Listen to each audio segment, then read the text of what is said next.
Okay, this is today's project, probably into early morning. The car was manufactured November 22nd, or November of 2022, which makes it a 2023 model.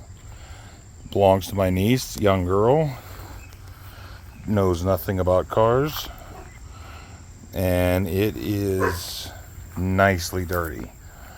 I don't see too many swirl marks, probably because it's probably never been washed. I'll walk around here. You can see we've got the nice brown wall tires. Tons of dirt splashed up on the sides. Bugs and dirt on the mirror. Gas station squeegee cleaned windshield. Stained B-pillars. More brown wall tires. Open up here. Oh, yep, of course. Never been cleaned. That'll change. Got some bird droppings on the trunk. Pop the trunk here and let's check out the seams. Oh yeah. Never ever been cleaned. Over here it's the same.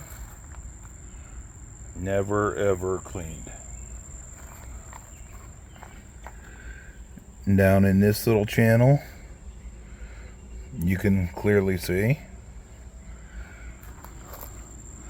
So this will get a full-blown, detailed, doors open, door jam, trunk jam wash. Wheels, tires, and best I can reach into there, the wheel wells.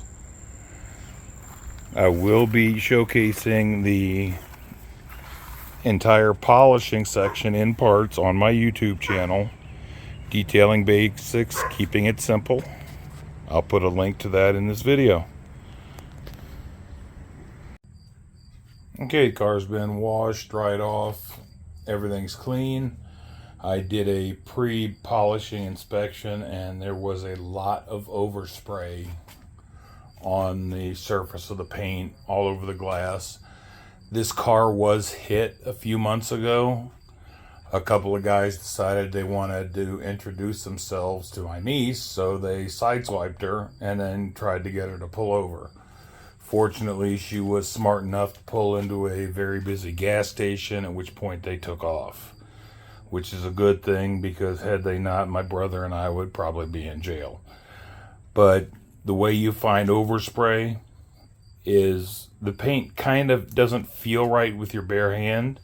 So what you do is you take a sandwich baggie and you glide your hand over the paint. And if you feel bumps, that's overspray or contamination, which usually means the paint then has to be clay barred. I used Mother's Speed Clay 2.0. It's a synthetic clay. It's like a little pad with a rough polymer backing to it. You use a detail spray for lubrication, and you just wipe over the paint with a little bit of pressure until you can hear the scraping stop. That means the overspray is gone. So what I'm going to do now, that's all done. So I'm going to do a light polish on this car. It doesn't have the best paint job in the world. I don't know if that's from the repaint because of the accident or if that's just Honda paint. But it's got a lot of orange peel, but there are very few scratches and swirls in it. I'm going to get the buffer set up.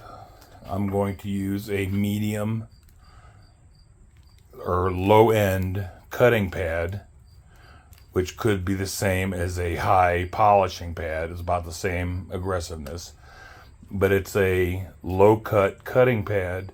I will show you just how much one and done you need to put on the pad for each section.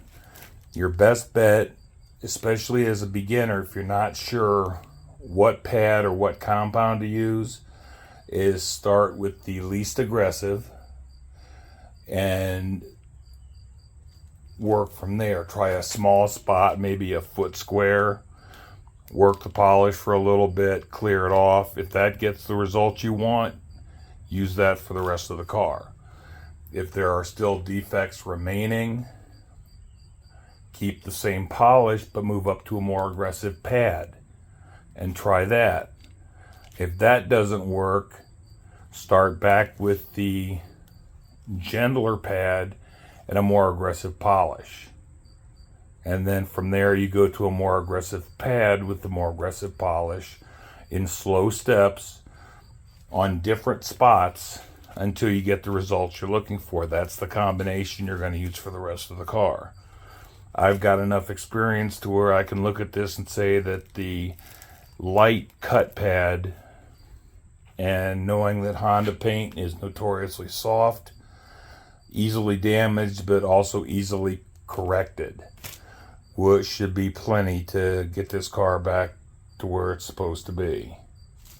So I'm going to shut you off. I'll bring the polisher over in a second, show you just how much compound to use and what pattern you want to run the polisher in to get the best results. As far as pressure pushing down on the polisher, the machine does all the work. You control how much force is put down onto the paint by the pad with your arms. You really don't need more than a few pounds of pressure. You're not trying to bear down and stall the polisher. You want it to spin as freely as possible. That's how it gets its work done. So just maybe 5 to 10 at the most pounds of pressure downward, and just guide the polisher across the paint in up, down, and crisscross patterns, usually doing it twice in each direction. Wipe the polish off, check your results. If you're good, move to the next section. Okay, here's my polisher with the light cutting pad on it. I've got the one and done compound. I've already shaken it up per the directions before I turn the camera back on. Since I am a little more experienced and I know this combination will work, I'm just going to do half the hood at one time, buff it off, see if there's any difference. If there is, I'll do a 50-50 shot for you. But as far as how much polish is actually needed, 4 drops,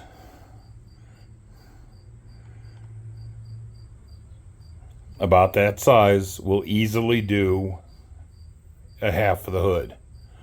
I'm going to keep it on the highest speed level because that's best for polishing and compounding. I'll try to make 2 passes in each direction. Now, the speed at which you move is important. You don't want to just rush back and forth in a crisscross pattern and be done. The polisher won't have time to do its job. It needs some time to work. So maybe a couple inches every few seconds is good, is a decent speed to go at. After a while, you just kind of know after a while, after you've been doing this for a while. But I'd say 5 seconds an inch, somewhere in there. That might even be a little slow, but when you're beginning, you want to start slow so you learn the feel and the process.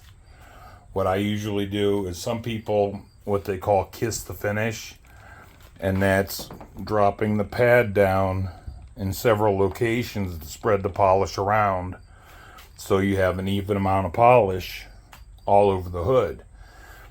I kind of forego that. What I'll do is I'll start at the edge here, polish a straight line to the center of the hood, and this line of polish will be fairly thick. And I'll move front to back, and as I cross over that center line of polish, I'll pick up a little bit more and help it spread the rest of the way. Once I've done that, then I can do the side to side, front to back, side to side again, and then wipe the polish off and check my results.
Okay, I know that was only 3 passes, but one of the things I mentioned about liking about the one and done compound is that after you've worked it for a little bit, you can actually see through it. It's very transparent, and you can see the finish underneath the polish. And what I can see shows that I've removed everything that's going to come out, and that this is all the polishing that's required, and that's how I'll do it for the rest of the car. Now the removal is very simple. It's very thin now. There's not much left on the surface. So I could get away with just a dry towel wipe, but I am going to do the damp towel, dry towel, just to make sure everything comes off clean. And when I go to put the wax on, there's no traces of compound left. I'm going to remove it, and then I'm going to shut you off probably until it's time to show the final results. Okay, damp towel, dry towel removal. Here's the damp one. Just start, and I like going front to back. That's just a personal preference of mine. Here's the dry one. Wipe over this until the compound is basically gone and the surface just has water droplets on it. Then you come in with the dry towel and buff it clear.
Okay, I took a look for a second.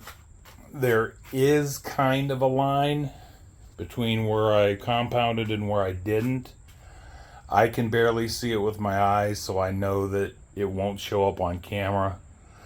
So I'm not going to bother with that. One thing I didn't cover is when you are compounding or polishing, every time you make a pass, you want to overlap that pass by at least 50% on the old one.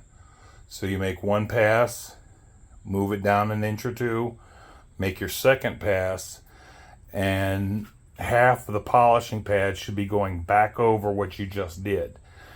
That's kind of a way of ensuring that the compound is rubbed enough, the paint gets enough attention, and the defects are removed. I will be back shortly to show you the sides and why I use a chair.